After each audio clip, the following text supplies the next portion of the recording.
Welcome to Rolling Recklessly, the Warhammer podcast where dice decide legends, paint never dries, and every roll tells a story. I'm Grizzly, and whether you're here for the lore, hobby, or the chaos of the tabletops, you're in the right place. So grab your dice, ready your general, wake your champions, and let's get reckless.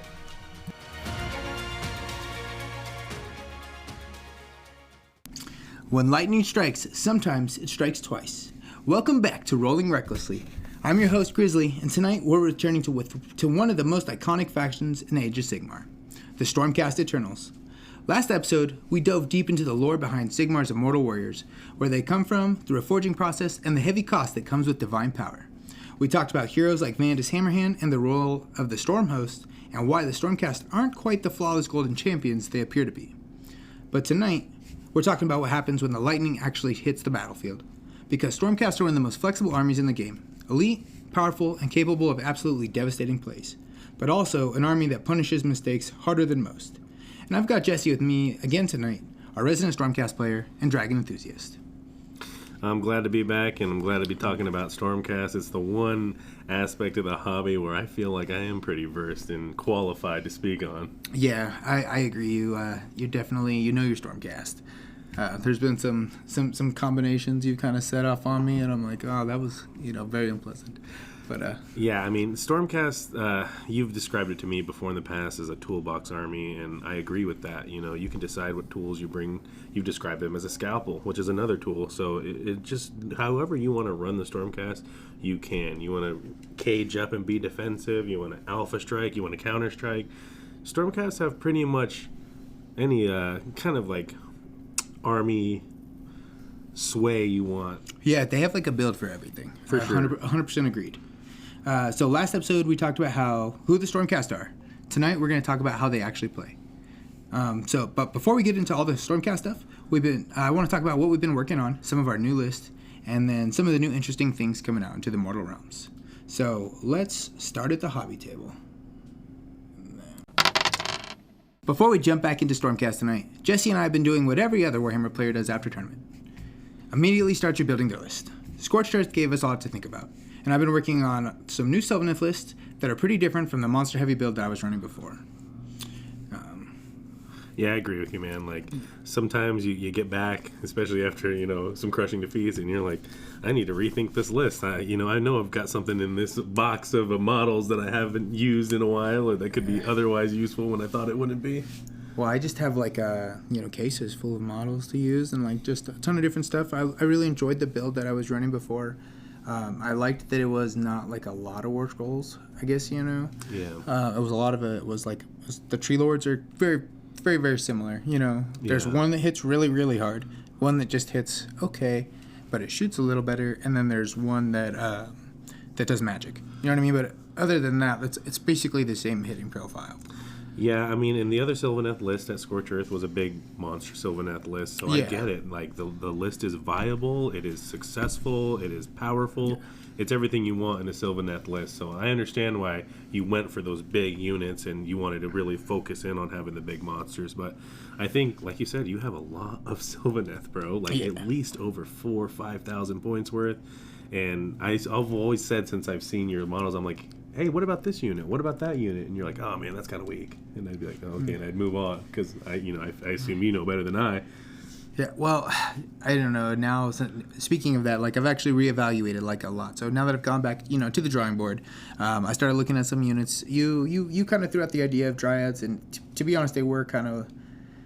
You got to kind of build into them, I guess, but they're pretty good. Now that I've really looked back at them, that -1 to hit, -1 to wound by the trees is huge. Big. If you really want to spam them, you can run the Drycha with them to give them the buff, which is really nice. You know what I mean? It sounds silly that you could buff the dryads to be any kind of good, but you actually can if you want to. And if you spam them, they're super cheap, 80 points. Yeah. But that was one of the models I think that, now that you're saying, you're like, hey, you have this. I'm like, yeah, no, this isn't good. Now that I've gone back and, reevaluated, there's a lot of really good stuff in there. Well, just to showcase how dedicated we are to this, we played a game, a day or two right after Scorched Earth just to try out like an alternative list, and you had those Kurnoth, which were rightfully terrifying. But I felt like after my Reclusions had kind of chewed through them with Crit Mortal, that your army kind of ran out of gas, and I was like, you need a better screen. And then I just thought of those Dryads and like how they have like, what is it, like a 25 millimeter base? Yeah, they're kind of, no, I think they're still 32. 32, okay. And you get how many in a unit? You get 10 in a unit. It's only 10 health, but the -1 to hit, -1 to wound, that's, again, you got to be by the trees, but if you're playing Sylvaneth, you already understand that that's what we're doing. Yeah. We're going to be by the trees most of the time. Yeah, and that's still a healthy unit to set up a screen, to protect some of your bigger hammers in case you get alpha strikes. Yeah, it's a great deterrent if you're gonna alpha strike me. You're like, well, you're gonna run into these guys. You know what I mean? You're gonna have to chew through them. Yeah. Which, I mean, it can be done. It can be done. Yeah. But again, you sacrifice, being stuck out in the open. And I wish they had now a you ward. have Kurnoth coming. Even if they had a 6-up ward, that would be nice.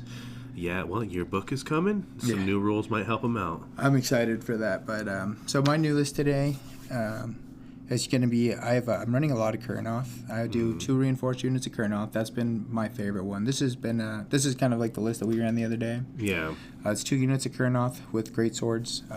Again, those are like my favorite units. I also have 2 units of Dryads. One of them will be reinforced. So, it's a big puddle, to kind of drain through. 30 health. Which is 100%. It's weird because it's been so long, I feel like, since I've gotten to play like that kind of that play style. We played that game with the Gits, and that felt really weird. But yeah. It was fun. Yeah, you had some spiking rolls there. Yeah. You were making those 4s into 4s. It was crazy, yeah.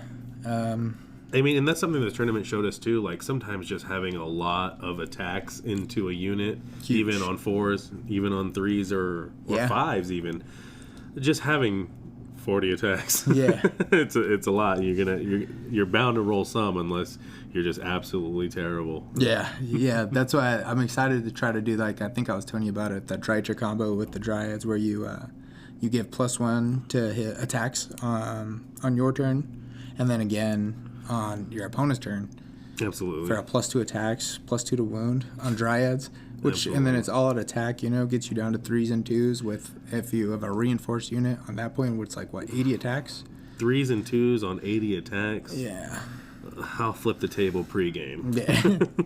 180 points, you know what I mean? That's really not cheap. too bad. Yeah, that's cheap. That's really cheap. But yeah, it's the same thing with Liberators in my army, in the Stormcasts. Like, you look at 5 models, you're like, oh, that's not quite that much, but that's still a 10 attacks, and they all have crit mortals, and it's like, there's a reasonable way to get them 2s into 2s, an all-out attack with best day ever, or you can give them Rend with Iridan. There's a lot of things you can do to help the Stormcast, to better their profile, because you have less swings, but they're going to be more precise.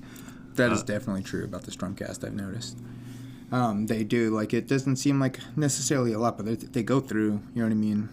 3s and 3s is consistently, that's your shtick. I was thinking about the game that we played the other day, and how you have the big block of Kurnoth, and they have 4 health each, and they're saving on what, 4s?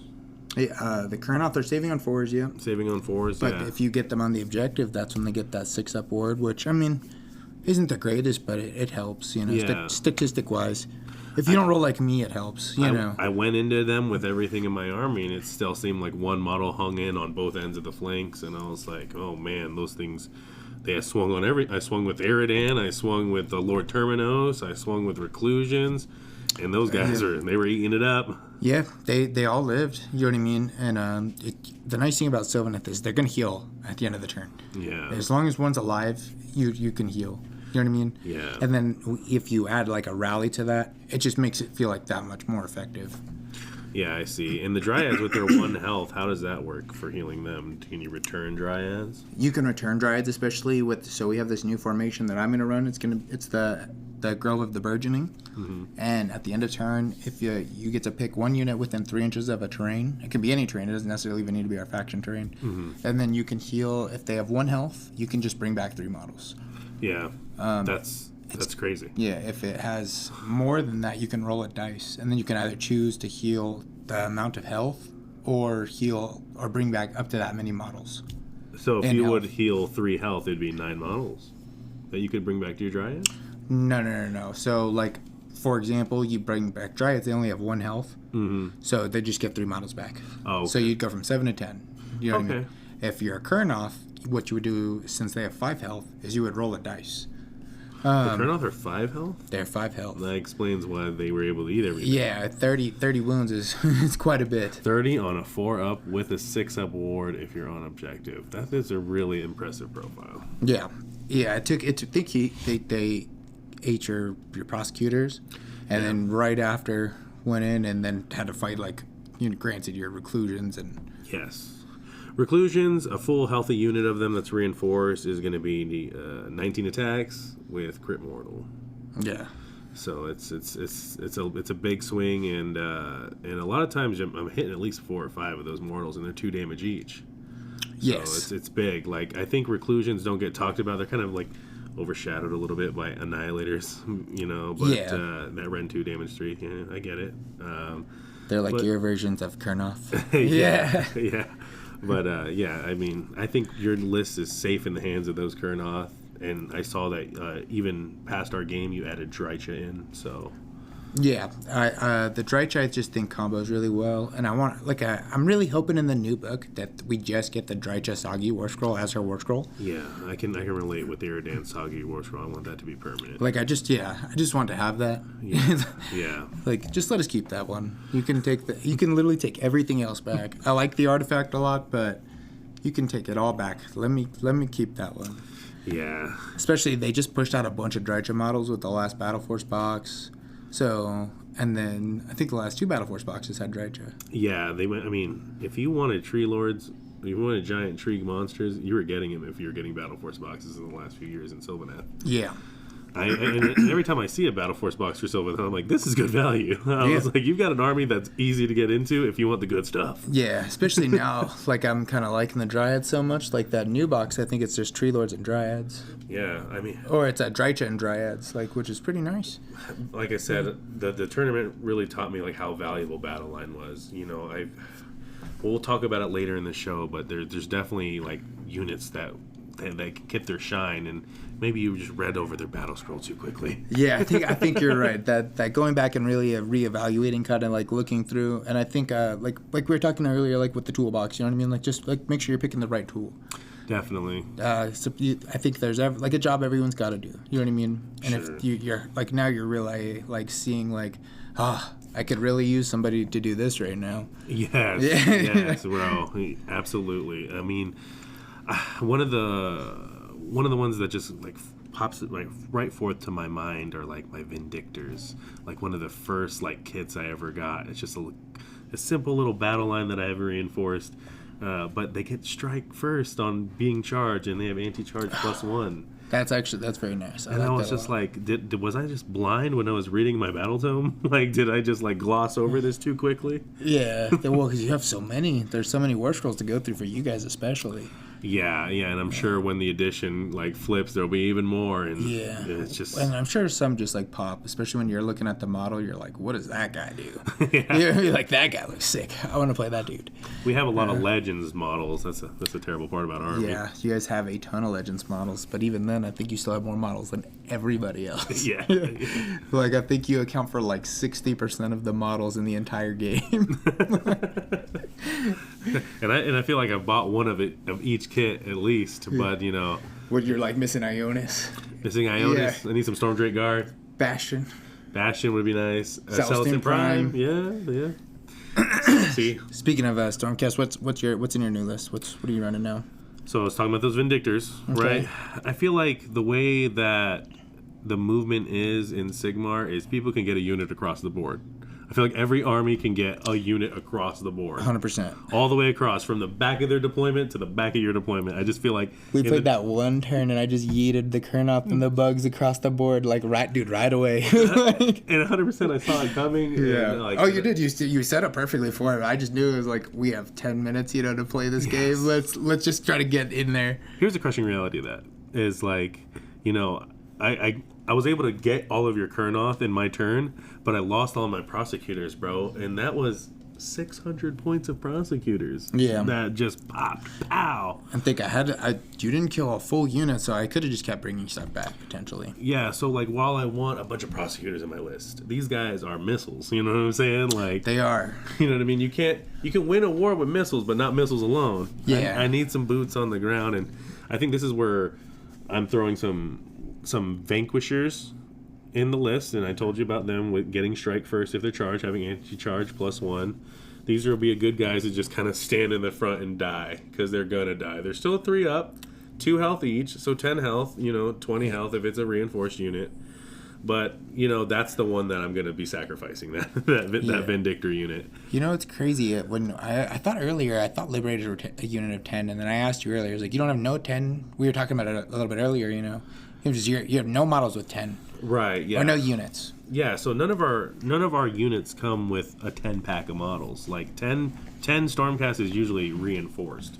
So there's no scenario where I'm gonna have like a huge crowd of attacks, and that's where the best day ever comes in handy. Or what's it called now?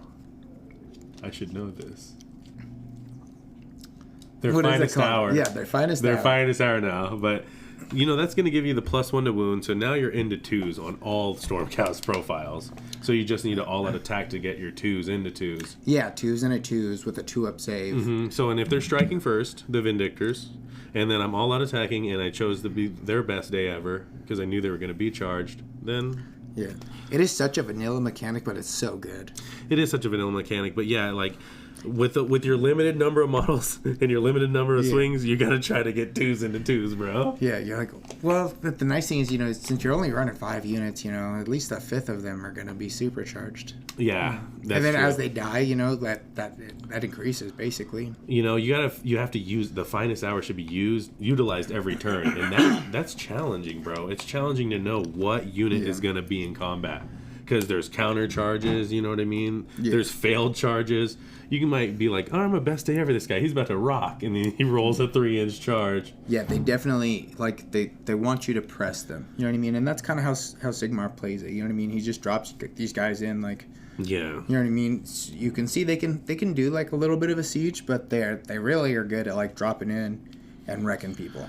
I think in Lord-Relictors going into the new list, I see a lot of play from Knight-Relictors, and I respect a Knight-Relictor, but for 10 more points, you can have a Lord-Relictor and have +1 to your chanting. I think what you want to do is kind of value it and see what else you're running in the list, you know what I mean? Because I bet you there's something that you're like, I could -1 to prayers, because a 2-up is still pretty solid, especially for you. Yeah, definitely, but... and, you're that blessed weapons, bro. Yeah, the blessed weapons is nice.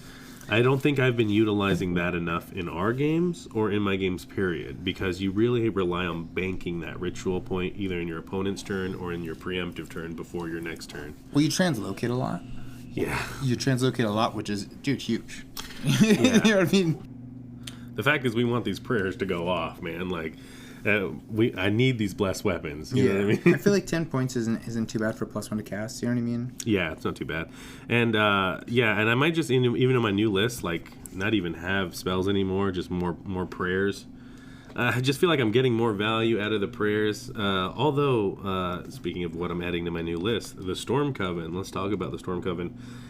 This is a unit that can, on 2d6, 6 up, can give a unit that's in my army strike first, or with an 18-inch an enemy strike last. So this spell's called Aether Shock. That's huge. 18 inches strike last is enormous. Yes, and they've got a really good shooting profile. They got a really good attack profile. It's 3 models, and when they're on an objective, a contesting objective, they become Wizard 2. Are these are one of those Underworlds models? Is that one of those ones? Correct. So in the Underworlds kits, they had Domitan Storm Coven. Then once those went to Legends, the Storm Coven just became a unit within the Stormcast Eternals. They did the same thing with the Skaven. They have this Plague Priest. They did it with a bunch of them. So, and it sucks because they Legends some people's, and they didn't Legend others. Yeah, and you know what's really sad? The one for Khorne was really good. I forget what they were called, but they look like the Realmgore Ritualist. But they had really good War Scrolls, and they're just Legends now. And they're just rough. I think the Seraphon one is the same.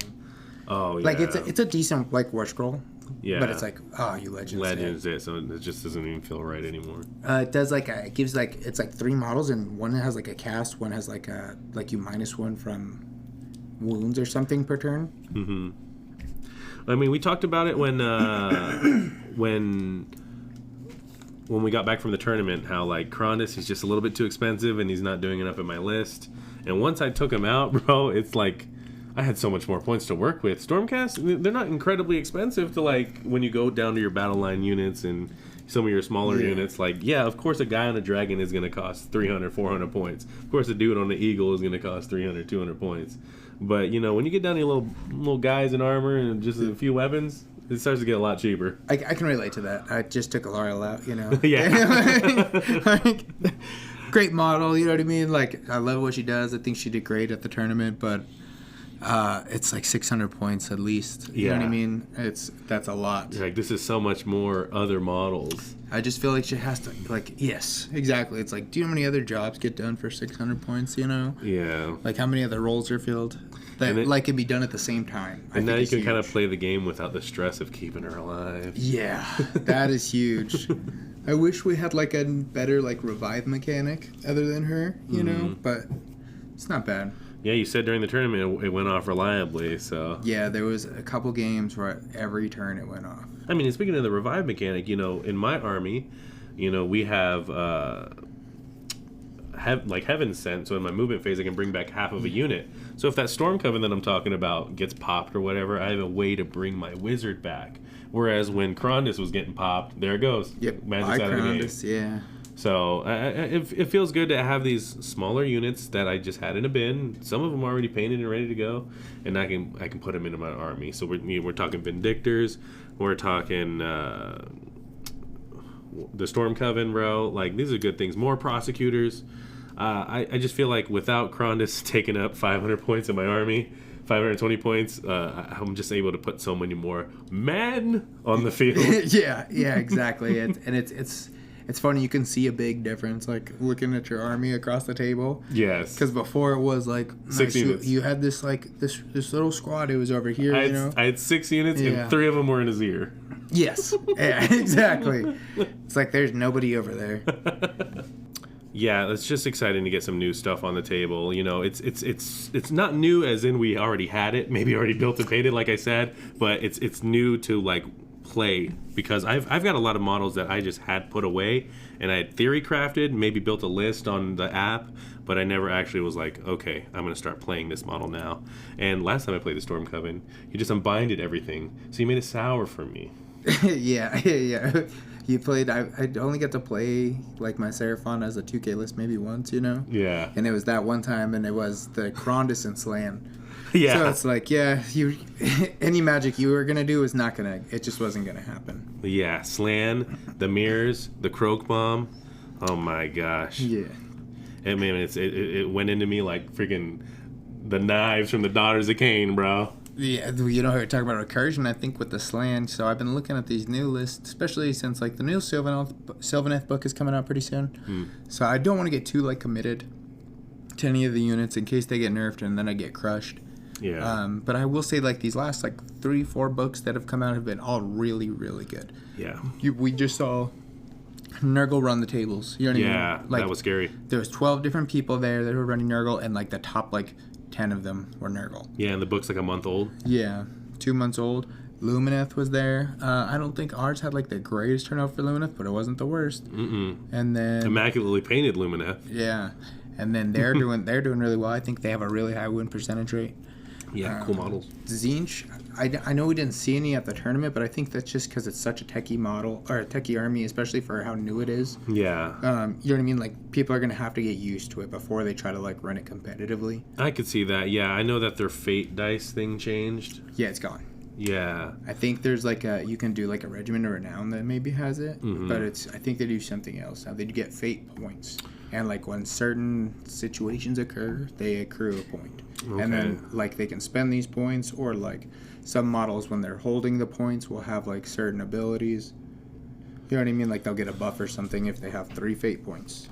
Yeah, that's something scary to deal with still. I mean, feel like anytime you're controlling the dice, it's going to be scary for your opponent. Yeah, that, and they also do this really cool, like, it's like an illusion thing. Hi, Mom. Welcome to the group. They do this really cool illusion thing, where they can like drop models in, and they'll have like these models in reserve, and then they can just switch it in for a different model. So you think you're gonna go charge these guys, right? You move these units over here, and then they switch them on you. Oh my gosh! So they can like switch in a hammer, like a screen becomes a hammer becomes a screen. I think it's like these ghouls. I think so. Like I don't know their units really well, and I don't know how big like their hammers you would say are. 'Cause I think they're all kind of like squishy. 4s and 2s kind of guys. I want to say 4s and 3s. Okay. Maybe even 4s and 4s. Okay. But I think the whole point is like they're just like messing with you. Yeah. I don't think you can do any of like the big units that can switch, but I think everything else. I mean, you look at that new spearhead they have, and it's like a bunch of Zangor on the discs. So I'm like, I gotta imagine they got a ton of spellcasting too. Yeah, the Zangors, that one looks really good. I love this new trend that like whenever they drop the book, they're dropping a new spearhead. Yeah. Actually, speaking of which, the new Daughters of Khaine stuff is dropping out. New battletome. Yeah. New spearhead. Yep. New battle force box. Yes. And a new unit. And I think that you can look at every one of those products and be like, yes, yes, yes, yes. I know that my girlfriend is excited to get her hands on that battle force. She needs a Morathi. She needs more Snake Ladies. She loves the Kinnerite Heart renders. So it's like, that's a no-brainer right there. 30% off from market, like, get that Battle Force box. You know? Yeah. The fact that it comes just, like, with the centerpiece model, you know what I mean? Like, right away, like, when everybody goes into Daughters of Khaine, like, they see that Morathi model and it's like, oh, I need to get that. Yeah. You know what I mean? So it's just like, cool, you're going to just give us that with this box and, like, some Snake Ladies, too? Like, yes. Very nice. Yes, and like, that's mainly what my girlfriend's army is the Witch Elves and the Snake Ladies. And speaking of the Witch Elves, they look like they're getting some armor now. They're starting to put some gear. They're starting to cover up a little bit. Are you talking about on that new model, right? Yeah. That new unit. They do. It looks... I wonder what that means, yeah. I think they're called the Hag Queens, maybe?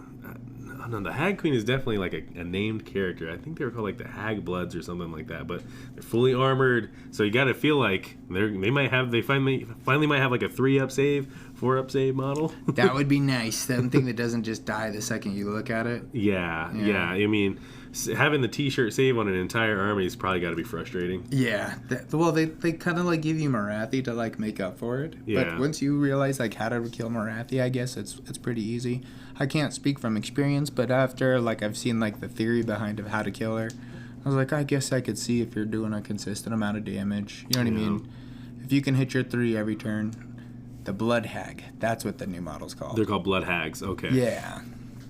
Of course it is. It's blood, whatever. It's blood something. Yeah. We should have just known. Yeah. There's always a hag, too. Exactly. They look really cool, though. That'll be nice, though, if they have, like, an actual save, like you said. Yeah, I feel like they'll probably have a 3-up save or a 4-up save. Maybe their attack is, 3s into 3s. Yeah. It would be cool if they do, like, keep following, like, the trend. Like, doesn't everybody buff each other? Yeah. Speaking, like, of the buffing each other, they get the Cauldron and the new Spearhead. Yeah, and, if you're running Daughters of Khaine, it's like, if you're running Sylvaneth, you need a tree. If you're running Daughters of Khaine, you need a Cauldron. Exactly. That is a great comparison. And then I like that it comes with the 3 different variants, you can build it as. Yeah, it's a lot of value, you can have either the Slaughter Queen on it or the Avatar Khaine. Yeah, Avatar Khaine, and then they got the Cauldron of Blood with the like Methusai girl on it. Yeah, with like the Snake Lady, right? Yeah. And then they have, that one has a Soggy War Scroll, so it's probably slabs. Yeah, no, it looks really cool. The fact that like you get it all with the Spearhead is pretty nice. Yeah, I feel like you grab that Spearhead and so like you're done. You get both of those products, maybe one other unit, you're solid. Like you got a nice start to your army. If not a solid 1,000 points to start playing and even wrecking people, man. I can't imagine dealing with Morathi is ever easy. Yeah, I feel like they've done a really good trend. They've done a really good trend of like doing these Battle Force boxes now in the last year, where it's like you buy the Battle Force and the Spearhead, and like you've got a solid army right there. Yeah. It's like, it's playable. You know what I mean? It might not be the most meta, but it's not going to be the worst. Yeah, you're definitely going to have one of the key units that everyone's using because, you look at that Battle Force box for the Daughters of Khaine, and taking out Morathi, you're going to want a reinforced snake ladies, you know what I'm saying? Those are the girls that have, I think they're 4 shots each. So it's a really good shooting unit, and then the Kinnerai Hearttakers, you're going to want that as your, objective monkey to go get this one, go get that one. They got the wings. They probably move 12. You know what I'm saying? So, it's an impressive set. I think any one of those products is a win if you can get your hands on it. I'm hoping to get my hands on all of them. Yeah, well, yeah. What about that new battletome? Are you thinking that they're going to do, a big change, or do you think it's going to be, more of the same, maybe a little bit more add-ons? I don't think they'll change their base mechanic. How, they start to, go into a blood trance every turn. They kind of snowball, yeah. Yeah, I don't think that mechanic is going to change. I think it's just more the War Scrolls will probably change. They're going to add in all the new War Scrolls from the new units. True. Yeah, but I don't see that mechanic changing. But if they do, that would be a great shakeup for Daughters of Khaine. Give them a new, fresh mechanic. That might give the army a shot in the arm for this edition. We saw the one guy at the tournament running them, and unfortunately he didn't get any wins with them, but they looked really impressive. And it seemed like an intimidating list. His list looked intimidating. It was a 50 witch elves. I don't want that swinging on me. I don't want that because it's what 3 attacks each. Yeah, jeez. 150 attacks. So just anything he fights, I could see if you're just trying to run away, or maybe you go up and cleave him right away. But even then, it just seemed intimidating. I wonder, did you have any predictions for the new book? I mean, it's like you said, they give a spearhead every book now, so it's what is that spearhead going to be? You know what I mean? I wonder when, because even yours, the Sylvaneth, you got your new spearhead coming now, too. Yeah, I'm excited to see what that is, because I'll want to play that for sure, especially since I didn't get a good chance to, keep running the bugs. I don't know, we'll see if I keep running the bugs, I don't want to speak on anything too soon. But the bugs are going to be in the spearhead, and it's 2 units of, you know what I mean? So that I think will be really sick. I love spearhead, man. We got to play a game last night, Stormcast versus Soulblight Gravelords, and it's the game is so small compared. It almost felt like eating a kid's meal after having Big Macs. You know what I mean? It sure did. It was refreshing. You know what I mean? Because especially we've gotten a lot of 2K matches in. Yeah. But it was a lot. Or it was nothing actually. It was nothing. Yeah. It was a whole lot. It was the opposite of a lot. Yeah. You got to really work hard to put 2 damage into a unit in spearhead sometimes. Yeah. Sure. It was. 1 damage felt like a lot with those little spearheads. Yeah, I just love it, though. I think Spearhead is the best product that Age of Sigmar put out in 4th edition. Yep, I 1000% agreed. It's better. The models they put out are sick. They're doing a good job. You know what I mean? They're doing a really good job with all this new stuff. Especially, I'm excited to see these new daughters. But tonight we're talking a different faction. We're talking the Divine Warriors. So let's get back to the Stormcast Eternals. All right, bloodcoats aside. Let's get back to Sigmar's Golden Warriors. Tonight's episode is part 2 of our Stormcast Eternals breakdown, and this is where we really talk about how they function on the tabletop. Last episode we talked about the lore, the reforging, the Stormhost, the Heroes of Azir, and the cost of immortality. But tonight we're talking about something that every player cares about just as much. What Stormcast actually do when they hit the battlefield. Stormcast Eternals are one of the most recognizable factions in all of Age of Sigmar. They're the poster children of the setting, and also one of the most misunderstood armies in the game. Because when people look at Stormcast, they see gold armor, lightning strikes, and elite warriors, and they assume the army is simple. But the reality is, they are much more nuanced than that. At their core, Stormcast are an elite army. Low model count, high durability, and extremely powerful individual units. When Stormcast units commits to a fight, it's supposed to change the shape of the battle. They're not trying to overwhelm an opponent with numbers, they're trying to bring decisive power exactly where it's needed. A good way to think about it is this. Stormcast don't win through numbers, they win through impact. And one of the most reasons Stormcast have stayed relevant across multiple editions of the game is their flexibility. The faction has access to an incredible range of battlefield tools. You've got deep strike units that can appear anywhere on the board, heavy cavalry that can crash in enemy lines, durable infantry that can hold objectives, powerful magic casters, and even solid range threats. Stormcast can be built in lots of different ways, and depending on the role you want the army to play. But that elite power comes with the downside. Stormcast armies punish mistakes harder than most factions. because every unit is expensive. Every loss matters, and if you lose a small screen unit to a Horde army, it's annoying. If you lose a 300-point Stormcast unit early, that can completely change the swing of the momentum of the game. Stormcast players have to be extremely deliberate with their positioning or their engagements. You can't just throw a unit forward and hope for the best. You have to commit to the right fights at the right moments. And that's where I want to bring Jesse in. Jesse, you've been playing Stormcast for a while now, and from your experience, what do you think their biggest strengths are that they bring to the table? So immediately, Stormcast break the rules at deployment. You can deploy a unit into a Zir as long as there's more units deployed to the battlefield. So you got 10 units in your army, you can have feasibly 5 of them in a Zir. And being able to place models on every turn 9 inches away from enemies anywhere on the battlefield is a really, really strong advantage. Especially with everything being so destructive, it feels like in 4th edition.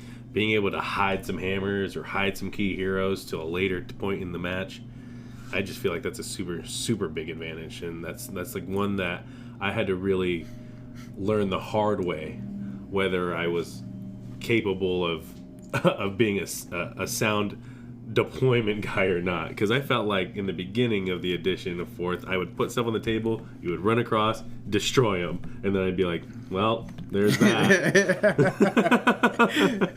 Alpha strikes, they're rough, and it does teach you really quickly, I need to make sure I'm deploying my stuff.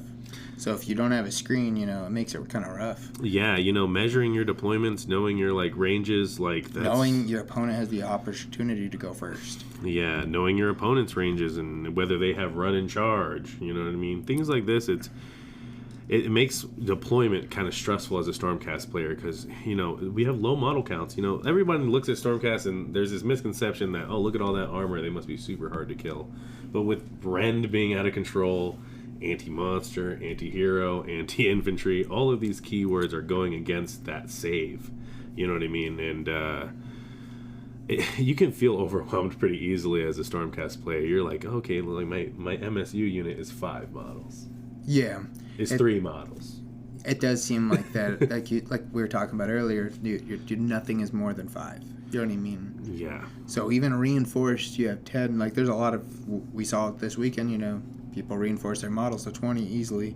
Yes. Very, very easily. So I'm once I thought about it, it is really hard. So I'm sure that deployment is huge. Yeah. Everyone's armies can, the buffs are insane this edition, more attacks, more Rend. So you've hit me with Ren 3 multiple times. Yeah. Like this week. I've hit you with crit double hits, and that's not a keyword you want to give to a lucky guy like me. Exactly. It's crushing. You landed 7, I hit 14 times, and you're landing on 2s? Yeah, it's like you're 10 shots from the beginning. How did you hit 14 of them? Yeah. How did you hit 14 of 10? Yeah, so it's, with Stormcast, you gotta plan for the future. You gotta kind of play a little bit of 4D chess. Yeah. So what would you say their biggest strength? Would you say is that probably that dropping from Azir? Dropping from Azir, yeah, being able to hide stuff away. That's a big advantage. I think that 3-up save is huge too. Your probabilities are nice. Most attacks are 3s into 3s, and your save is a 3. And so you got to think 60% of the time you're just going to get lucky. And you've felt that when you've put an insane amount of damage into me. Yeah. And then I'm like, oh, I saved, 6 of those. Okay, so 4 damage went through, and I warded 3 of those. Yeah. And you're like, oh, man, I did... nothing. 30 swings, and I did 1 damage. Yeah. So, yeah, that aspect of the army is true. You can block an insane hit. I felt like Iridan was surviving insane hits the entire tournament, bro. Yeah. Where Krondys felt like he was popping, Iridan wasn't. And it's because Iridan had that teleport, give you -1 to hit, had a 5-up ward. -1 to hit is huge. Yes. It's huge. It is big hit because a lot of big units are hitting on 4s. Yeah. Yes. You turn off a lot of units by making them 5s. Yes. Yeah. So what would you say Stormcast's biggest trap is? For a Stormcast player, what's the easiest thing to fall into where you're like, oh, I shouldn't have done that? It's charging in with all of your hammers and thinking you're just going to table the enemy in 1 turn. Yeah. Now I've tabled people with Stormcast, and I'm sure other Stormcast people watching or listening right now are saying, I've tabled people all the time. You know what I mean? Yeah. Yes, you can table an army with the Stormcast, no doubt. But I find that I win more of the time scoring, being tactical, denying somebody a lot. I know when I play against you, just denying you your first couple objectives, like those first 2 or 3 battle rounds, it's huge. I just put you in this position where you know how you got to keep up. Yeah, you're always because you're always playing like come from behind, yeah. And Stormcast are just gonna drop in and take your tactic anyways. If you like, they make you play Honest Warhammer. Yeah, and it's easy to when you can Scions of the Storm a bunch of units in one turn to just set up nice little mini castles all over the board and just kind of cover the place. And again, they're hard to remove, and they hit reasonably hard, bro. Reclusions come to my mind when I think of some of our big hammers. Obviously, Annihilators with Meteoric Grand Hammers, but even like the Questor Soulsworn, bro. Like we've got some good combat units. I like where we're at, and I like what we're doing, but there's definitely flaws. There's weaknesses. Yeah, I think they're definitely one of those armies you have to make sure you're playing with like the right timing. You know what I mean? Like you have to make sure like, oh, I'm gonna take this guy out right now, and then I'm gonna kind of get out of here, or like hold this objective. You know what I mean? You can't just like do things sporadically with no plan. For sure. I mean, when in the start of the edition, when I was a real rookie, like, and I had a lot of battle line, I remember not even like having a plan going into like play. I was like, I'm gonna set them up just kind of like where I think they'll be safe, and then kind of wing it. Yeah, it punishes you. Yeah. Those were the times where I seen like, oh, I can capitalize on this because I just seen you just threw this out here. You know what I mean? And you have to make sure, especially with everything being so elite and so many points, once they're on the board, they're kind of slow. Majority of them, at least the guys on foot, you know what I mean? They're kind of slow. Very slow, yeah. So once they're like, once that threat of dropping from a 0 is gone, you know what I mean? You're playing a much different game. So you have to be very precise, like with what you're doing. While at the same time, if you drop a reinforced unit of reclusions on somebody, they're gonna have a problem. Yeah, definitely. Yeah. So definitely, they're one of those, in my opinion, like a surgical, like a scalpel, like I like to say. Yeah, for sure. They've got ways to get in early. They've got ways to stay back and castled up. A lot of people, they're using those Vanguard Palladors to just teleport all over the board too. So you can be all over the place with Stormcast. 5-inch move is not a 5-inch move in the Stormcast. It's like there's ways to teleport. But sometimes you are stuck on like, oh, man, can I make this 4-inch run? Yeah. I will say, like that's actually a great transition to our next section is like the Stormcast playstyles. Like you're saying, there's tons of different ways you can play them. There's some lists that build around dragons and monsters, and some lists that lead like more into like the elite infantry and objective control. And then some builds that actually emphasize like mobility, like you were saying, and then board pressure. Definitely. They have a lot of tools and tricks, like, to figuring out which tool you want to build your army around. Yeah, for sure. You can go with, like, the big hammer drop Stormcast, where you're dropping in, like, Krondys and, those hard smackers. I like the Annihilator one, the Bastion Carthalos with the Annihilators. Yeah, you know what I mean? You're like, I'm just that, slingshotting Annihilators at you. Good luck dealing with these. And it's funny that you bring up Krondys because I know I was hard on him in the last episode, and I'm sorry if I offended any Dragon fans, but you really want to build into the Extremis Chamber keyword. That's the one that gives all of your Dragon units strike first if they charge. I just feel like there's that play style, like, and that's where it's kind of tough when you're collecting Stormcast. Because without kind of knowledge of list building, you might just start buying stuff because it's really cool looking. You know what I mean? You're like, yeah, I'm going to buy this cool models. dragon. I'm going to buy this cool guy riding a Griffstock. But they may not go together cohesively in a list. And that's the problem with a huge range like that. I know I've bought models that I've never played once. Yeah. I have like 4 cases of this in my room. But I think they're really cool. I like that you can do like a real aggressive style with them, Especially you're talking about the dragons, everybody has strike first. If you just like alpha strike somebody with all your dragons, strike first, you're gonna knock out a lot of stuff. Yeah, Stormdrake Guard, some of the strongest like cavalry units in the army, and I mean, who doesn't like a dude with a lance on a dragon? Like that's just cool, man. That's also another build you can build into, like you're saying, with the dragons, though, like dragons and monsters. You guys have a lot of really cool monsters. I like the monsters rampages that they have, Yes. I think of, like, Karazai and Krondys. Iridan even is a solid monster. Like, he's got I love the -1 to hit and teleport. I love the -1 to hit and teleport, too. It's very, very good. It reminds me a lot of the Belthanos one. He doesn't give you -1 to hit. He deals, like, D3 to you. I was thinking of the tournament, and I had Iridan in combat with Ushuran, who has a pretty decent-sized base. It's not one of the biggest bases, but it's a pretty decent-sized one. And he had, like, a little unit of, I don't know, just some ground infantry next to him. And I was about to get hit by all of that, but I was like, no, I'm going to teleport around. And now you're -1 to hit on Ush, which was devastating. He ended up whipping everything. Well, because I think he's a 4s and 2s kind of guy. Yeah, you know what I mean? Like, so now you're on 5s. So now he's 5s and 2s. Yeah, so it was, I think that the monstrous rampages just... There's a reason everyone has a big monster in their list nowadays. Yeah, man. this edition has been very, very nice to monsters. And Rampage is just happening just instantly right at the start of combat. It's just fun. So do you think like monsters and Stormcast are more like hammers or like board control? Well, I run Iridan, who I feel like is board control, but like if I had somebody like Ionis or a Karazai, I would definitely feel like a hammer. Everything I flew Karazai into, every time I've played you, I feel like they just popped him. Karazai is exactly he crushes. Yeah, he's a straight nuke. If the prosecutors are missiles, then Karazai is a straight nuke, and yeah, like he's fun to play with. He almost killed Alariel in one combat. I had to leave that combat. I was very upset about that.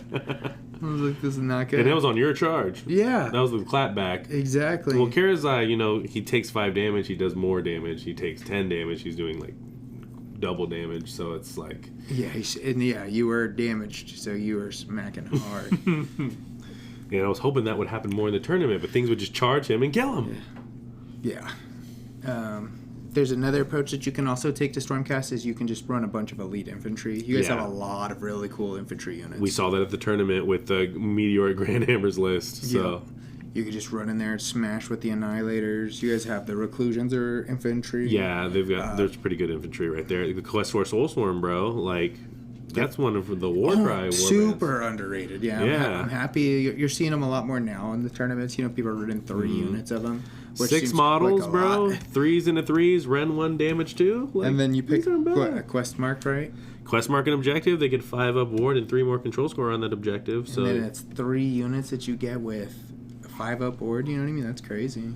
It's 6. There's 6 models in that unit, bro. 6 models? 6 models. And they what's 3 attacks? 3 attacks. You can't reinforce them, unfortunately. Yeah. Oh, okay. So you can't go to 12 models. Yeah, but that's why everybody's running 3 units of them. Yeah. But they're 3 health each. Oh, see, that's pretty good. So they got more health than Liberators. So it's what, 18 life right there? 18 life. With a 3 up ward and a 3 up save and a 5 up ward. If that's they're pretty objective. good. Yeah, they can teleport once per game. They can teleport out of combat. Speaking of which, you guys have that mobility build.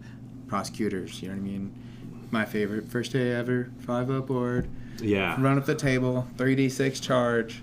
So here was the setup. Here was the missile strike during the tournament. I would use Iridan, and on a 3 up, I could get +1 Rend to them. So now I'm gonna give them Rend 2. All right. And then if they're charged, that's +1 to damage. And they're 3d6 charge, 12-inch move. So it's pretty easy to get them where they need to go. So now I'm Rend 2, damage 2, and I best day ever them. So I'm wounding on 2s. And then we'll just we know they're about to get popped on the swing back, so we'll throw all out attack on that. 2s into 2s, Rend 2, damage 2. Just like that. And 1 CP. Yeah. And you're moving 12 too, right? So you're super fast while you do it too. Yeah, moving 12 and rolling 3d6. And I'm telling you, that missile nearly killed Vordry. I mean, it popped key units when I was playing cities. It's effective even in Spearhead. We played last night, and you like moved your guy in turn from 1. Corner to corner. Yeah, all the way in. You're like, I'm gonna move 12, and then you did a 14-inch charge, which was crazy. So it's like, oh, you're right into all of my stuff right away. You know what I love about Spearhead? Sometimes they give you better rules with a unit, like. The Lord Vigilant on that one can pick an objective, and then you get +1 to hits on that objective if an enemy's contesting it. That's really, really good. But that doesn't exist at all in like the actual proper rules. Yeah. So. Well, I think that's the corn rule. Yeah. Right? If it's your opponent's objective and they're on it or something. You better get +1 to hit. Yeah. It's gross. Super gross. So what do you think right now for Stormcast is doing like the best? Like, what is the best, you think? Not your favorite. What is the most competitive? Like, what do you think is the best? So everyone's using Longstrikes. Yeah. Yeah, everyone's using Longstrikes. Palladors. Everyone's using Palladors, and I like both of those units. Those are units I don't have. Vigilors are also really good, too. I'll tell you about what Vigilors do. So which style would you say that is? Like the hammer style or the mobility style? I almost feel like when they do the Longstrikes, what people do is they like to drop them like in enemy territory, like 9 inches away, all right? And then they start shooting your units in your back line. So you're like, all right, I got to charge these guys. I got to get rid of them. So they're keeping you in the back line. And then after you pop them, they bring half the unit back. And do it again. And then do it again, yeah. So, like, that's what I understand that some people do with Longstrikes. And I'm like, yeah, that's got to be a pain in the ass, like, to deal with. Yeah, that sounds... And I believe Longstrikes have indirect hit, so they don't have to have, like, line of sight. Really? Yes. I believe. I haven't really looked into them too much because, again, I don't have any. But I believe it's something like that. Or they just hit really far. I just know that a lot of people use them. And then on the flip side of that, they got Vigilors, which is basically, like, Longstrikes, but they're like, standing up and walking around. But Vigilors, they're more for, like... If you hit a unit and do any damage, just like 1 damage to it with their shots, then you get +1 to hit against that. Jeez. Like Stormcast wide. So it's like, doesn't matter what unit you send into it, now they're +1 to hits. And we're already hitting on 3s. So now I'm on 2s. Now your hits are 2s. And all I did was shoot you from 18 inches away. Yeah. And then best day ever, whatever unit, now it's 2s. 2s into 2s, and all I did was shoot you and spend 1 CP. I feel like that's what, like, you guys have, that's super cool. You can get to 2s to 2s really quick. And then you can go the 2-up save as well. So it's like 2-2-2s. So you go from 3s to 3s to 2-2-2s, which is crazy. Yeah. Yeah, and like I said, you just have to know when to use these things, because there's been so many turns where I was like, I want a best day ever something, but I don't know what's going to get into combat. Yeah. So I'm almost scared to, because once you burn it on the unit, you can't anymore. So you're thinking like probably a more balanced list then, huh? Yeah. Like no, not like going too hard into one thing. Yeah, I want to use... Just go in that toolbox build, huh? Yeah, I want to use all of my abilities on every turn. Like, you know what I mean? And I feel like this puts me in a position, dude. I still got 2 casts. Now I have 2 prayers.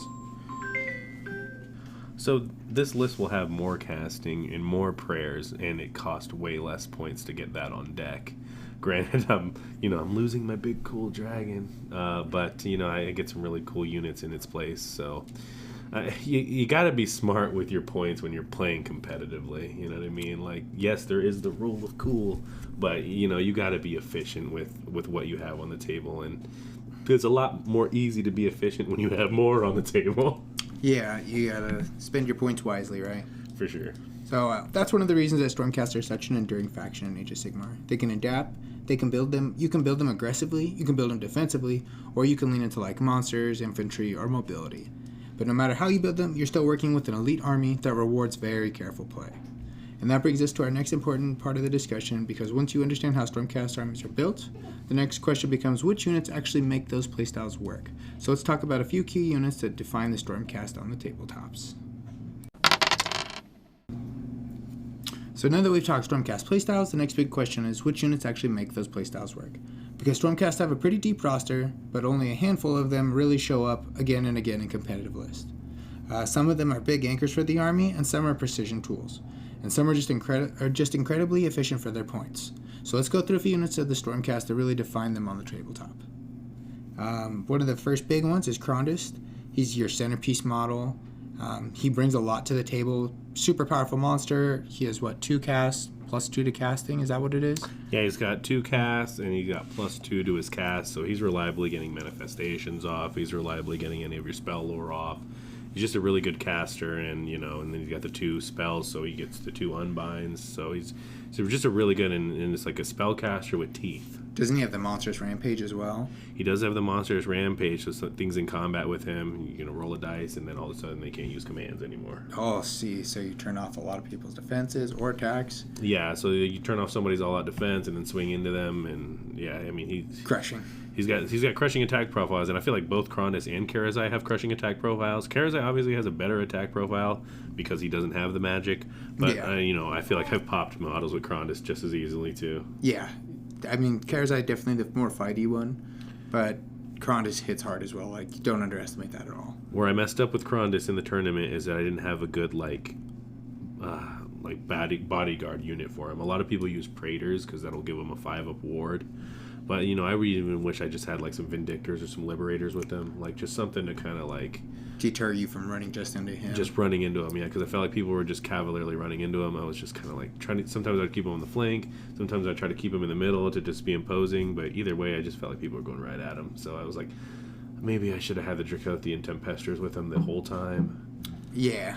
That might have been a good call. Make you deal with the counter shot from them. Yeah. If you're going to go into Krondys. Yeah. So, but, you know, you live and learn, man. And I'm not going to whine like a baby about it. Yeah. Next up, we got Prosecutors. These are what that highlight the Stormcast mobility. They're fast-moving, flying, high pressure. We already talked about the big combo. Your favorite, your go-to, right? I love the Prosecutors, bro. They got to refresh this edition. Because like the last model was kind of like spindly. You know, they had like the weird spiky wings. They didn't really even look like wings. They just kind of look like, I don't know, icicles or something. Yeah, I wasn't a big... Like, the new ones look much better. Yeah, I like how the feathers go into, like, the blurry... Like, I mean, the feathers go into, like, the blue flames. Yeah, it's like a fire. Yeah, it's like... I was like, okay, this is much better. You know, I'm hoping maybe we get a refresh of Celestin Prime with some better wings. That's who I would really like to see a big refresh from, is the Celestin Prime. Yeah, but the Prosecutors are really good, and I haven't even got their full utility yet, because... There's a couple different ways you can run them. You can run them with a Knight of Zeros, and then at the end of your turn, they're going to be immediately get to like retreat their movement, which is 12 inches. And then once you retreat them out, you're going to obviously be able to rally them. Yeah. And so and with 2 health, you're going to be reliably bringing 1 or 2 of them back. The unit's only 6 of them. So that's really how you want to run it if you want to do the strike and run away. If you want to get the strike and dig in, you can run them with Tornus, and Tornus is going to... be able to give them +1 to their attacks, and he's also going to be able to heal them, I believe.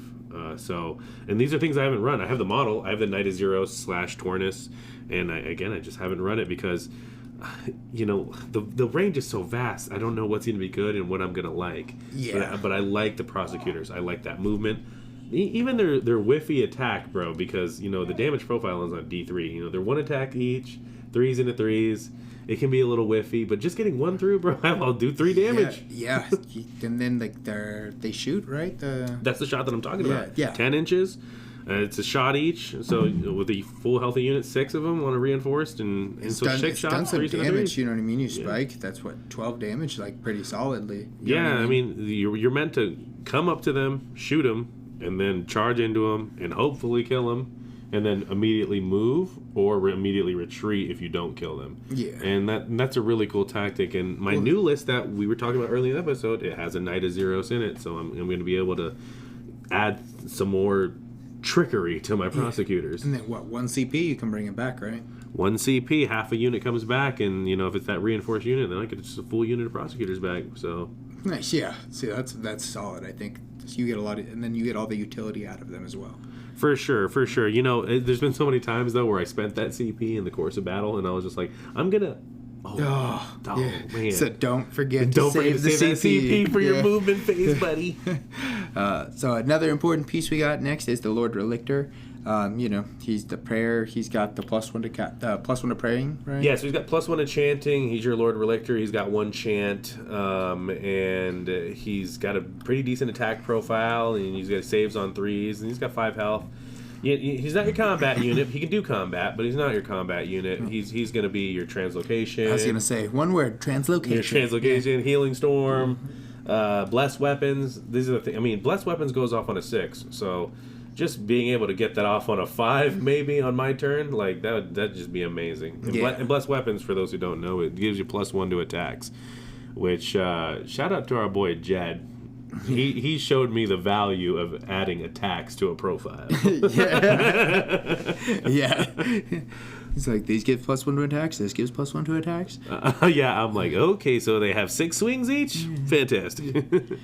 And that's just the claws. Yeah, I mean, I like the, I hadn't seen volume play till that tournament. Because you're so damn elite. Yeah. I'm so damn elite. Yeah. You know what I mean? We Even do play super elite. Zach runs super elite with the slaves. Well, slaves, I don't think you have. I mean, I guess you could run Dark Oath. But Yeah. No, we saw that. Yeah. After that, we've got a Questor Soulsworn, who they've been really like showing up in the tournament scene a lot. People are kind of spamming them. Questor, I saw a list that said a tribe called Questor. It had 3 Questor units in it. I love it. And Questor are extremely cheap, 200 points, 6 models, 3 health each. They can have a 5-up ward, 1 damage. I mean, 1 ren, 2 damage. These are good, what I call mid-hammers. You know what I'm saying? Like, yeah, it's not the strongest hammer on the field, but it's not a Liberators unit. Well, they're great for taking and holding an objective, especially if it's quest mark. For sure. And they get the translocate as well, right? If you run them with the Knight, the Knight Questor, that's like another buff, right? Yeah. So, we're talking about combos here. So you can run a Knight Questor with the Questor Soulsworn, and once per game, the Questor Soulsworn can just teleport out of combat. They can teleport from where they are and just set up 9 inches away from the enemies. And if there's a Knight Questor around them, they can take him along. They're like, oh, we're taking this guy with us too. Yeah. And they're like, well, why would I take this Knight Questor along with me? He's 110 points and, his attack profile's okay. Well, it's because his ability is you can swing with your Knight Questor and then look over at your Questor Soulsworn and be like, now you guys swing immediately. After. Yeah, so you're just like going through and cleaning up units, hopefully. Yeah, so hopefully you're, teleporting somewhere useful, landing your charge with both the Knight Questor and the Questor Soulsworn. I've just noticed with teleporting and 5-inch movement, you have to kind of, what's the word I'm thinking of? Maybe think a turn ahead. Yeah, I think that is like you're not setting up to charge. You're setting up to be charged. Yes. So. Or you're setting up to be moved towards and failed to be charged. Yeah. Now you just close in that 5 and press up on them. Exactly.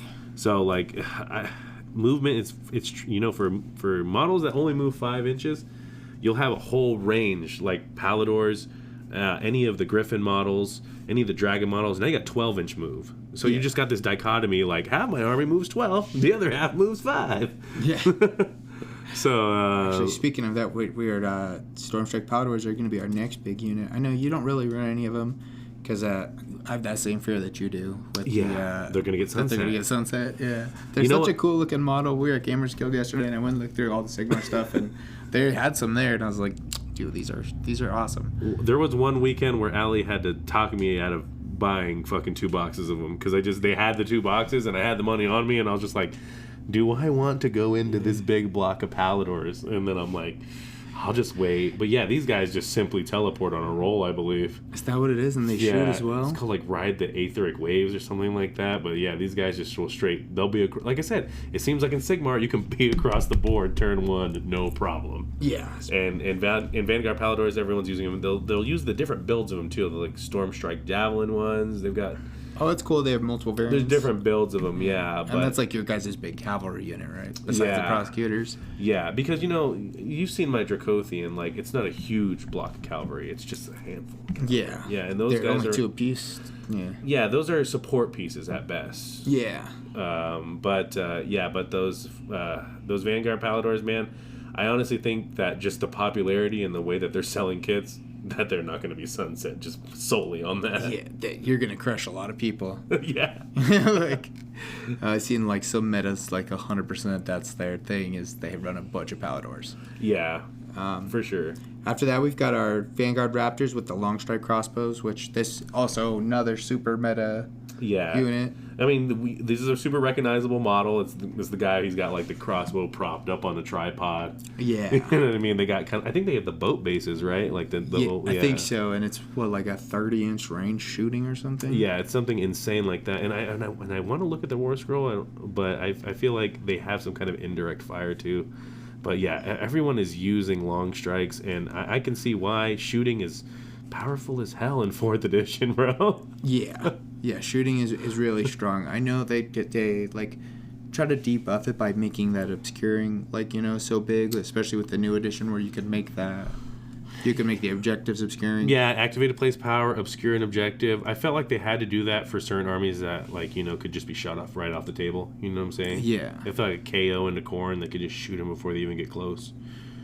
Yeah, so you're just getting blown up. Yeah, there's times like I've tried to like charge into a KO unit and like, oh, you're getting counter shot. Yeah. With the boat. Yeah. It hits on 2s. Oh, now it's on 3s. You're like, oh. I think about that list during the tournament that had the 3 cannons. I'm sure people were using that place of power obscure all the time. Oh, definitely. that was the one thing I could see was real crushing. Was I had monsters, so you couldn't obscure. Yeah. Everything that was shooting, like, well, you just gotta kind of take it. Yeah, you know what I mean? Yeah, dude. I would try to tempt you by having something else for you to shoot into. You know what I mean? Like, you're like, I offer this. Shoot this. Yeah. Yeah, man, and some people's shooting have like keywords, anti-monster, you know what I'm saying, anti-infantry. They'll have keywords in it, so shooting is powerful, bro. Super powerful. So that's really the strength of the Stormcast. You've got powerful heroes, durable infantry, fast cavalry, heavy hammers, and even strong shooting options. But having great units is only part of the story, because every faction also has a weakness, and understanding those weaknesses is just as important as knowing your strengths. So let's talk strengths and weaknesses of Stormcast. So we've talked about like their identity, and we've talked about their different playstyles that you can build around, and some of the stuff, the units that really define the faction. But in Age of Sigmar, every army has strengths and weaknesses, and understanding both sides is what actually makes them a better army. Stormcast are powerful, but they're not invincible. What would you say some of their strengths are? Stormcast's strength is definitely reliable rolls. You know, 3s and a 3s is a forgiving profile. You know what I mean? And it can be successful most of the time. I mean, but you get a handful of attacks. Like I said, you have a limited amount of models. So, you know, when you whiff hard and you feel it. So that you hope that they, like, go through, yeah. Absolutely. But, you know, on 3s is technically 60% of the time. And as you well know, 60% of the time it works. Every time. 100% of the time. I agree. An Anchorman kick. Yeah. Crushing it. But I agree. The 3s and a 3s is nice. Like you said, we've already talked about getting it 2s into 2s. Pretty reliable. They're very durable, in my opinion. It's very hard to kill a Stormcast. Yes. As someone who's put in a ton of damage, like, unless you have crit mortals, and even then, they have a 5 aboard half the time. Yes, you know, even with Ren too, like, I'm still going to be saving on 4s sometimes. Yeah, it's gross. They're also really good at giving out, like, decisive blows, like that scalpel hit, you know what I mean? Yeah, We've already talked about it several times with that Prosecutor bomb right away. It's like, it's really crushing. There's not, like, a lot you can do to stop it besides put in a screen. Right, and you know, I feel like Stormcasts, you know, people think Alpha Strike, and I'm going to go right in with them. But they're also a really good Counter-Strike army. I mean, I saw in our game the other day with the Kurnoth, like, I was like, okay, I got to sacrifice these, but then everything else will come into combat. Exactly. So, you know, waiting it out a little bit as the Stormcast can have its advantages. But, yeah, the safe rolls... It feels good. It feels good to have a 5 up ward a lot of the time. Yeah, agreed. They're super durable. They're also flexible. We say it over and over again. Toolbox army. You know what I mean? They've got everything. Everything that you want to build into, they can build into. For sure. How about some weaknesses? What do you think some weaknesses are? So low model count. Yep. You know what I mean? Sometimes a reinforced unit that costs you, 260 points, 280 points. It'll get overwhelmed by a little battle line unit of 20 guys just because the health pool is kind of low. Yeah, you like your mistakes are very expensive. Yeah, the health pool is low. If you mess up, it's model count's low. You want to use your models to the best of your ability. Like, it's easy to look at a unit of 20 like clan rats and be like, I lost 4. Who cares? Yeah. For you guys, if you lose 1, if I lose 2 models, I'm like, ouch, that's really hurting my clap back. Yeah. You know what I mean? There's times where like you'll put everything into me and you do 2 wounds, and that's when I love that because I'm like, 3 health, so you just hurt this guy. It's like you didn't even kill one model. Hurt this guy a little bit, yeah. But I love fighting armies with no rend. I feel like Stormcast just bully those kind of armies. Yeah, they definitely do. But if it's an army with a big horde, you know what I mean? Like those Dark Oath, bro. Like just the sheer volume of attacks were able to overwhelm my freaking elite units. Well, then it's just like you said, you have such a low model count. You only have so much control on the board. You know what I mean? Like as far as like we're standing on, if like you were talking about the clan rats, like one unit of Clan Rats is still more control than a unit of Liberators. You know what I mean? The Liberators will smack the Clan Rats next turn, but all they need to do is last this turn. You know what I mean? Yeah, and it's tough when somebody is like you do, castled or like, really dug in on a position. It can be hard to send your army over there because again, 5-inch moves, man. If I spent the time teleporting over there and then moving into combat, I'm pretty much stuck there the rest of the game. Yeah. So now that we've kind of talked about all of that, I think that the Stormcast, they reward discipline and smart decision making, but they can't overwhelm your opponent with like numbers and stuff like that. I will say if you make mistakes, it hurts. So they're definitely like a precision army. You know what I mean? Yeah, and here's something I want to like say about the Stormcast, bro, is that there's a million ways to play him, bro, and no way is the right way to play. And a lot of people will look at the Stormcast and think like this is a generic army. You know what I mean? Everyone's had this, everyone's played this. This is like vanilla ice cream. You know what I'm saying?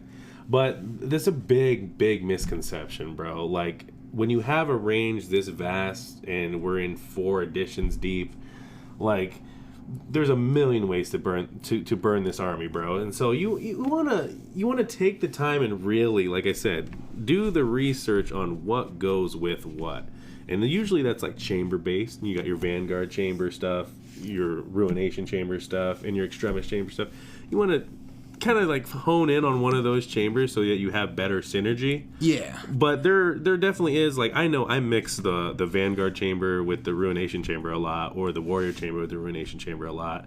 We have an army rule where you can get +1 to hits as long as they're near each other. Yeah, I seen that. Yeah, if you have one that's like one buffs the other one, right? Mm-hmm. If they're within like so much of a bubble. If a Prosecutor is within 12 inches of these Annihilators, now these Annihilators are +1 on hits. So now they're 2s and then into 2s because the best day ever. So again, there's a lot of synergy across the chambers and across the different models, and I feel like the Stormcast, we're always just another week away from some other player discovering a new meta, a new cheese, if you will, a new combo. You guys have so much stuff. Yeah, it does feel like the game has a lot of stuff that's undiscovered so far, for sure. And you can see new stuff keeps popping up. You can bust the game as wide open as you want when you're playing as a Stormcast because you just have so many options.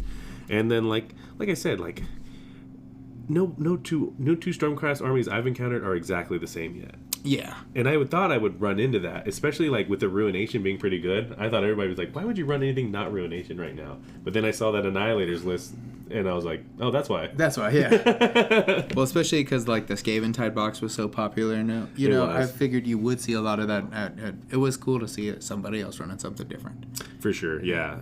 I mean, just love the Stormcast so much, bro. So before we close out on Stormcast, let's make sure that we talk over the hobby, like the hobby part of the Stormcast. We've talked about their playstyle. We've talked about their lore. Last part, that what you gotta like this part the best if you're gonna play Sigmar is the hobby and the modeling part. For sure, sure. I can understand, I guess, if you don't like to build and all that stuff, you don't like to paint, but like you're hopefully liking what you play with. I've always liked the heavy armor motif, the heavy armor paladin, the heavy armor knight. You know what I mean? In 40K, I like the Space Marines, so it's no wonder I like looked at Stormcast. I was like, oh yeah, I like these guys. Yeah, right, definitely drawn to those guys right away. You know what I mean? And recently my girlfriend described them. She's like, I don't like these guys. They're like the cops. Yeah, they 100% are. The Stormcasts are the cops of the mortal realms, and I was just like, when she told me that, I was just like a little bit crushed. Because I was like, I don't want them to be like that. I feel like they're more like the military, right? Yeah. Like, I could see them. They are more like the military. Anything, the cities of Sigmar are the cops. Yeah, right? I think that's a great. We're more like the special forces. We're like the military. But no, she said we're the cops because we're wearing blue. Yeah. Well, you guys are blue and gold. It's pretty easy to paint, yeah. Yeah, well, see, here's the thing is, like, big, bulky armor, you lay down your base coat, and then you paint the details, bro. I knew I wanted one of two different kind of Stormcasts. I either wanted it to be gold with silver accent, or silver with a gold accent. And I've been painting my army as the Ruination, like, Brotherhood. Or the Hollowed Knights is like what the Games Workshop official paint scheme is. So it's it's silver with white blue. All right, Jesse, before we wrap this up, let's have a little fun. We've been talking strategy, list, and unit rolls all night. So let's end with a quick Stormcast lightning round. Quick answers only, don't overthink it. All right. Most iconic Stormcast unit. The Celestin Prime. Okay, I was going to say Celestin Prime. Most overrated Stormcast unit. The Vanguard Chamber. Okay. Scariest hammers Stormcast has. A Meteoric Grand Hammer Annihilators. All right, I like that one. What's your favorite Stormcast model from a hobby standpoint? Iridan the Witness, bro. I like that giant eagle. I like that hooded visage. I just think Iridan is super cool. I've been riding with Iridan since the start of the edition. Yeah. You've been honest with them this whole time. All right, if someone's starting Stormcast today, what's the one unit you would tell them that they would absolutely need to try? I would say the Prosecutors, all right? A nice reinforced block of them, and they're really easy to get. But play a game with 6 Prosecutors, and you're going to have a lot of fun. Yeah, I agree. I think that sounds like a blast. Prosecutors, that's 1,000%. Good move, good shot, good combat. Like, it's got, they don't have any flaw except for they got 2 health. Yeah, true. And you're getting them in fight turn 1? Yeah, and you're flying them into a big threat right away. The ultimate glass cannon, though. Yes, they are, bro. I love them. All right, and that's going to wrap up part 2 of today's Stormcast Eternals faction breakdown. Tonight we talked about how the Stormcast function on the tabletop and the different playstyles that you can build around. Some of the key units that define the faction and the strengths and weaknesses that every Stormcast player needs to understand. Huge thanks to Jesse for coming on again and sharing his perspective as someone who actually pilots the army. And as always, thank you to everyone supporting the show, helping grow in our Age of Sigmar community. If you enjoyed the episode of Rolling Recklessly, make sure to follow the podcast, leave a rating, and share the show with your gaming group. It genuinely helps more people discover the hobby. And if you're in Glendale area, come hang out with us at J&J on Tuesday nights. We're always rolling dice, building armies, and welcoming new players. Do you want to shout out anybody? Just shouts out to Zach, man. He's the other member of Team Reckless, and he doesn't get to come on very often, but, shouts out to our boy, man. I love you, Zach. Yep. Love you, Zach. We always love you, like that you're up with us. Big part of the team. But yeah, until next time, may your crits be high, your paint never dry, and your rolls ever reckless. Hell yeah.